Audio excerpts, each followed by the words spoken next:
네, 이번에는 그 에러가 났을 때 어떻게 유지를 해야 되는지, 네, 메인티넌스, 리포트 에러 투어 서비스 요거에 대해서 간단히 알아보도록 하겠습니다.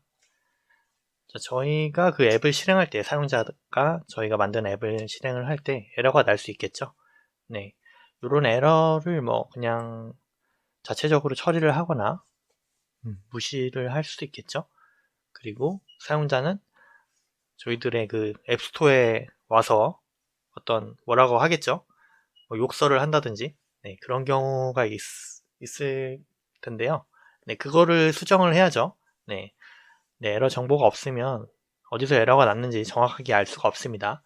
그래서 이런 식으로 그 에러가 발생했을 때 자동으로 서버에 전송을 하게 할 수 있는 거죠. 네.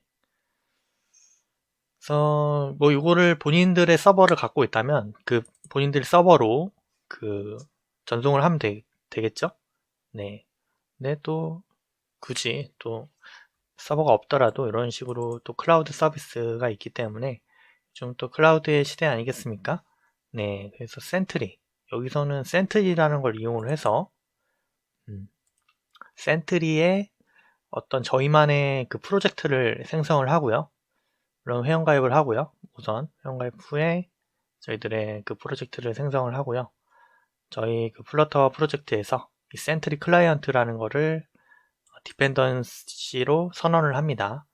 그 다음에 이제 에러가 났을 때마다 그 센트리 프로젝트에 어떤 고유의 키값이 있겠죠. 네, 그 고유의 키값을 담아서 이 센트리에 전송을 하면 저희 서버에 그 센트리 안에 있는 그 서버에 이 에러 정보들이 쌓이는 겁니다. 그래서 어떤 일이 발생을 했을 때 에러가 가장 많이 발생을 했는지, 어떤 에러 정보가 있는지, 이런 빈도와 그런 것들을 관리를 해주는 거죠. 그래서 우선 센트리를 한번 클릭을 해볼게요. 네, 이 사이트고요. 여기 보시면 센트리 말고도 뭐 패브릭이나 뭐 롤바 뭐 이런 게 있다고 합니다. 네, 좀 뭐 너무 많아서 정말 정보 홍수의 시대. 네, 뭘 써야 될지 모르겠는데 모를 때는 그냥 네, 매뉴얼에 있는 거 쓰면 됩니다. 뭐 제일 좋으니까 매뉴얼에 해놓지 않겠습니까? 네, 아무튼 여기 이 홈페이지 제가 센트리 홈페이지에 왔고요. 우선은 회원가입을 해야겠죠. 뭐 쿠키 뭐 정책이겠죠? 네, 뭐 어디 가든 요즘 뜨는데 그냥 accept 하고요. get started 클릭을 하고요. 네, create 어카운트 한번 만들어 보겠습니다. 이름을 써야죠. 네, 저는 그냥 다 갓코더로 써보겠습니다. 네, 이렇게 하고요.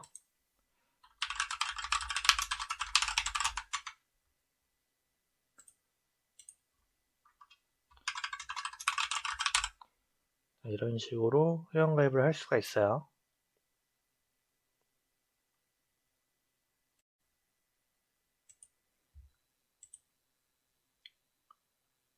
아, 네, 요거를 동의를 하고요.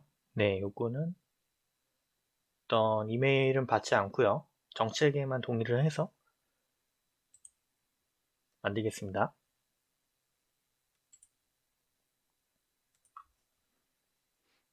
자, 그래서 계정이 생성이 됐고요. 저희는 그 모바일에 그 안드로이드 프로젝트로 생성을 해보겠습니다. 그 다음에 뭐 SDK 설정을 하라는데 이거는 안드로이드 기준이죠. 네, 저희는 넘어갈게요. 네, 요거 넘어가고 자, 이거 끄겠습니다. 다시 한번 가볼게요. 사인인. 네, 이제 네, 저희 그 프로젝트 생성이 됐고요. 지금 뭐 활동이 없다고 나오죠? 자, 아무튼 저기 이슈. 네, 여기 이슈에 이제 에러 메시지들이 쌓이고 있습니다. create a sample event. 샘플 이벤트를 눌러보겠습니다. 네, 여기 뭐 뜨고 있고요. 지금 API exception 이런 샘플 이벤트가 발생을 한 거죠. 네, 그래서 뭐 인증이 실패했다. 네, 뭐 토큰이 만료됐다. 뭐 이런 식으로 어떤 이벤트가 하나고 몇 명의 유저한테 왔는지 이런 식으로 에러 정보가 뜨고 있습니다. 이거는 그냥 임의로 발생시킨 이벤트고요. 지금 이슈를 다시 클릭을 해보면 네, 이런 식으로 어떤 에러가 떴는지 알 수 있겠죠. 네, 여기 원래 더 셋업을 할 수 있는데 저희는 간단하게 하기 위해서 네, 일단은 이슈만 보도록 할게요. 자, 아무튼 이런 식으로 센트리 계정을 만들고 프로젝트 생성을 했습니다. 자, 이제 본격적으로 네, 시작을 해볼게요. 여기 센트리 하고 로그인 하고요. create new app 그리고 DSN이라는 거를 복사를 해오라고 합니다. 이 DSN은 이 센트리에 사용하기 위한 그런 그 키값이죠. 네, 근데 지금 메뉴가 너무 많아서 어디 있는지 네, 알 수가 없어요. 네, 그래서 한번 찾아보겠습니다. 뭐 세팅에서 여기서 DSN이라고 검색을 해볼게요. 네, 나오죠. 그래서 여기 보시면 이게 이제 DSN 키값이 됩니다. 자, 요거를 이제 복사를 하시면 요 프로젝트에 해당하는 그 DSN이 복사가 된 거고요. 네, 요 정보는 사실 노출을 하면 안 되겠죠. 네. 다른 사람이 일로 정보를 전송을 할 수도 있기 때문에 네, 본인만 잘 알고 계시면 될 것 같아요. 아무튼 DSN을 복사를 했습니다. 그 다음에 센트리 패키지를 임포트를 하라고 합니다. 여기 또 링크가 있죠. 필로 한번 클릭을 해서 네, 요거를 디펜던시에 추가를 해 볼게요. 저희는 이 파일에 여기 디펜던시 여기죠. 그래서 3.0.1 네, 이런 식으로 추가를 하고 저장을 했습니다. 자, 그 다음에 센트리 클라이언트를 만들려고 합니다.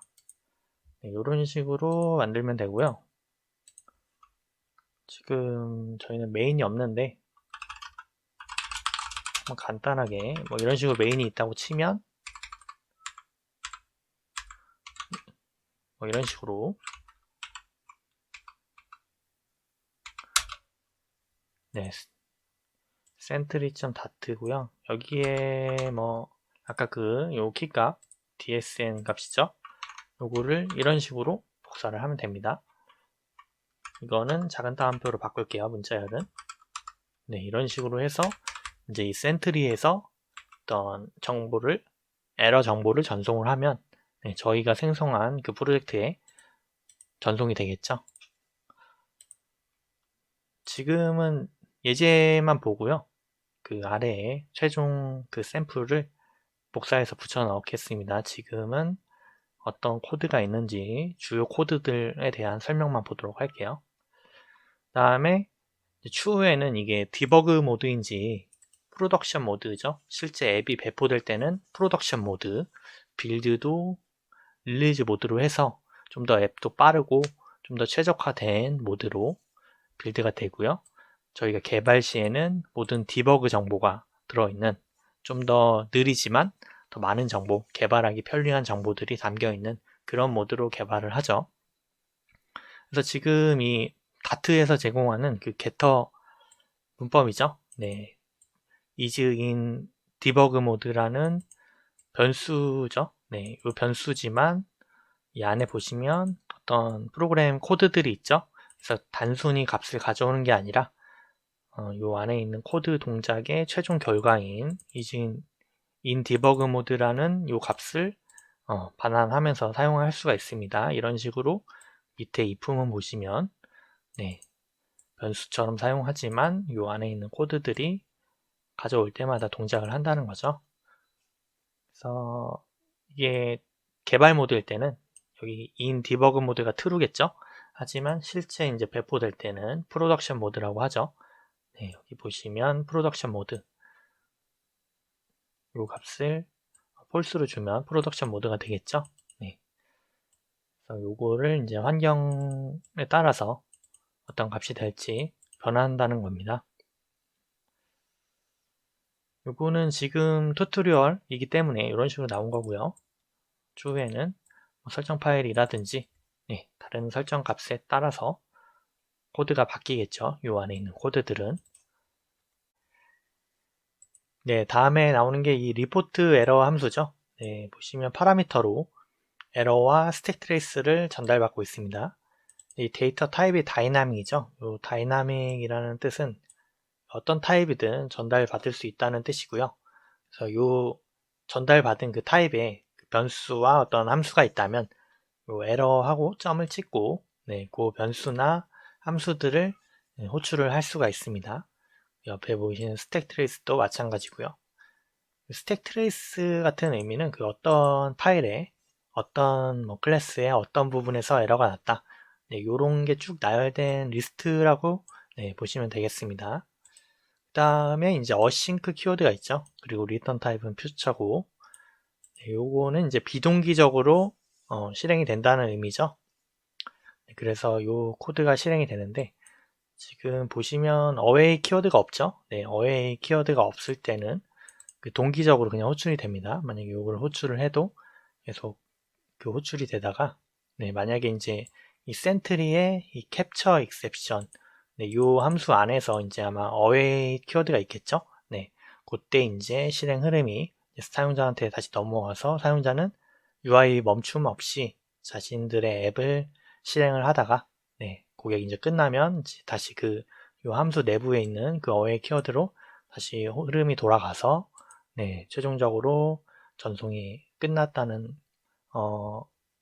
그런 이벤트를 받겠죠. 네, 그러면 다시 이제 요 함수가 끝나는 네, 그런 식으로 지금 작성이 되어 있습니다. 그래서 원래 어웨이 키워드가 있어야 하지만 아마 요 캡처 익셉션 요게 이제 퓨처를 리턴을 하는데요. 요 함수 내부에 네, 어웨이 키워드가 아마 있을 겁니다. 네, 그래서 지금 그 사용자는 요 캡처 그 센트리에 에러 정보를 전송이 다 끝나지 않아도 그 전혀 그 앱을 실행하는데 문제가 없다는 뜻이죠. 네. 그래서 이 비동기 어싱크 어웨이 키워드를 이용한 비동기 프로그래밍 네, 그런 코드로 지금 리포트 에러가 작성이 되어 있고요. 여기 보시면 그 이즈인 디버그 모드가 있죠. 네, 지금 디버그 모드일 때는 센트리에 전송을 안 하고 있죠. 네, 그래서 그냥 단순히 스택 트레이스만 출력을 하고 있고요. 만약에 실제 프로덕션 모드, 디버그 모드가 폴스가 되겠죠. 네, 프로덕션 모드에서만 센트리에 에러 정보를 전송을 하고 있습니다. 자, 그 다음에 이제 그 다트 에러를 전부 다 봤습니다. 자, 기존에 저희가 런 앱을 이용을 해서 앱을 실행을 했었죠.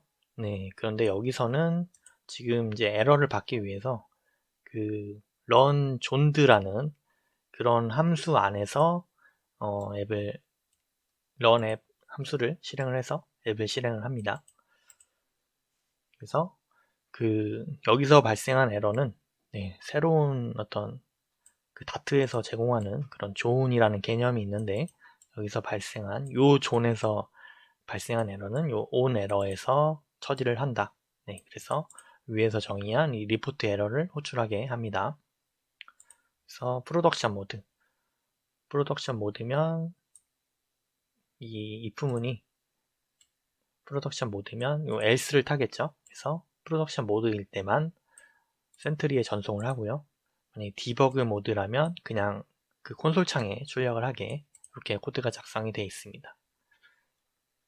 자, 요것뿐만 아니라 이제 플러터 에러.on 에러 네, 여기에 또 이런 함수를 작성을 해두면 이게 기본 값은 덤프 에러 투 콘솔 원래 요건데 이제 디버그 모드일 때는 이런 식으로 기본 값으로 하지만 만약에 플러터 그 네이티브 코드 그 안쪽에서 에러가 발생을 했다 하면 이제 프로덕션 모드라면 이렇게 핸들 언카운트 에러 해서 플러터 에러까지 센트리에 전송을 한다고 하죠. 자, 그래서 최종 예제는 저희가 요 GitHub 아래 링크가 있어요. 네, 크래쉬 이그젠플 뭐 이렇게 나오는데, 네, 여기가 이제 그 플러터 프로젝트죠. 이 동일하죠. 리폴더에 main.dart 요 내용입니다. 요거를 한번 복사를 해보겠습니다. 자, 이런 식으로 복사를 해서요. 저희 프로젝트에 한번 붙여 넣어 보죠. 네, 붙여 넣었고요. 에러가 발생을 합니다. 요게 이제 DSN 키값이어야 되죠. 저희 홈페이지에 있는 거 요거를 복사를 하고요. 그리고 에러가 또 발생을 하는데 dsn.dart 네, 요거는 에러가 나는데 네, 무시를 합니다. 네, 됐죠? 에러가 해결이 됐어요. 그래서 여기 보시면 저희가 본대로 여기 메인이 있고요.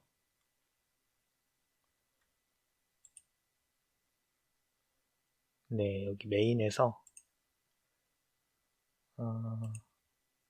지금 온 에러에 아까 보신 디버거 모드일 때는 콘솔에 출력을 하고 디버거 모드가 아닐 경우에는 자, 이런 식으로 존.current에 핸들 언카운트 에러를 호출을 해서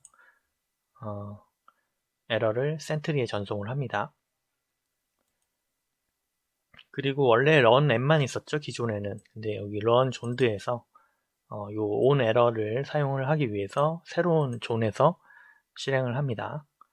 여기 존에 대한 자세한 개념은 요 링크가 있어요. 요거를 클릭을 해보시면 이 존에 대해서 설명이 나와 있습니다. 이 존에 따라서 어떤 색깔, run 존들을 하면 색깔이 바뀌죠. 새로운 존에서 실행이 된다. 그리고 요게 끝나면 또 뭐 기존의 존으로 돌아오고요. 뭐 루트 존이 있고요. 뭐 이런 용어가 있습니다. 뭐 다트가 만든 그런 개념이죠. 네. 아무튼 저희는 온 에러 때문에 새로운 존을 한 거고요. 네, 지금의 이런 존이나 이런 에러 전송 같은 환경 구성은 사실 필수가 아니죠. 네. 이러한 부분은 추후에 본인들의 앱의 퀄리티를 더 높이기 위해서 구성하면 더 좋은 거고요. 그래서 지금은 그냥 이런 게 있다는 정도만 알고 넘어가고요. 추후에 진짜 앱을 배포를 해서 좀 더 제대로 관리를 하고 싶으면 이런 식으로 구성하는 것을 고려해 보시면 되겠죠. 일단은 이런 게 있구나 하고 네, 알고만 넘어가면 될 것 같아요. 좀 환경 구성하기가 복잡하죠. 네. 자, 아무튼 존을 이용해서 이런 식으로 구성을 할 수 있고요. 그래서 네, 한번 일단 실행을 해보겠습니다. 어떻게 나오는지. 네, 실행이 됐습니다. 그래서 한번 이걸 누르면 이제 에러가 발생하겠죠? 여기 코드를 보시면 이런 식으로 어떤 에러를 던집니다. 강제적으로 온프레시드 하면 그 버튼을 클릭했을 때죠. 스테이트 에러라는 거를 던지고요. 이렇게 new 키워드는 예전 버전의 플러터에서 반드시 new를 붙여야 되는데 요즘은 문법이 좀 바뀌었죠. 이 예제 자체가 조금 몇 달 된 예제이기 때문에 이런 식으로 new 키워드를 붙였고요. 네, 지금은 new 키워드는 붙이지 않아도 됩니다. 자, 아무튼 가운데 에러를 하면 네, 에러가 발생하죠. 그래서 저는 F로 실행을 했기 때문에 이런 식으로 브레이크 포인트 같이 이렇게 코드가 멈췄는데요. F5로 계속해서 실행을 해볼게요. 자, 지금 여기 메시지가 떴는데 데브 모드라서 전송을 안 했다고 나오죠. 지금 저희가 in 디버그 모드 여기죠. 이 부분에서 지금 디버그 모드를 true로 줍니다. 이 assert라는 거는 이 부분이 반드시 true여야지 true인지 확인하는 코드죠. 만약에 이 assert 안에서 true가 아니면 이게 false가 되면 에러가 발생해서 코드 실행이 제대로 되지 않습니다. 지금 요 in 디버그 모드에 true를 주고 true 이런 식으로 assert 안에 들어가게 되면 요 값이 true가 됩니다. 그래서 true가 요 in 디버그 모드에 들어가고 요 최종적으로 true가 이런 식으로 된 것과 동일합니다. 자, 그래서 지금 근데 in 디버그 모드가 true가 되면 센트리에 전송을 하지 않죠. 그래서 이 부분 주석 처리할게요. 그럼 이제 in 디버그 모드가 false가 되면서 지금 이 앱은 프로덕션 모드인 것처럼 동작을 하는 거죠. 한번 리스타트 클릭을 해볼게요. 자, 다시 한번 가운데 에러를 클릭을 했고요. 자, 이제 센트리에 전송이 됐죠. 한번 이슈에 가보겠습니다. 네, 지금 보시면 스테이트 에러가 여기 딱 보이죠? 그래서 이벤트 하나 발생했고요. 네, 이런 식으로 해서 이제 어떤 에러가 발생했는지 실제 앱을 운영할 때 네, 알 수 있는 거죠. 여기 이런 식으로 어떤 파일에서 에러가 발생했는지 네, 이런 것도 확인을 할 수가 있습니다. 자, 아무튼 네, 요 예제를 한번 참고를 해보셔서 나중에 네, 직접 그 앱을 배포하실 때 이런 식으로 한번 환경 구성해 보시는 거 고려해 보시면 될 것 같습니다.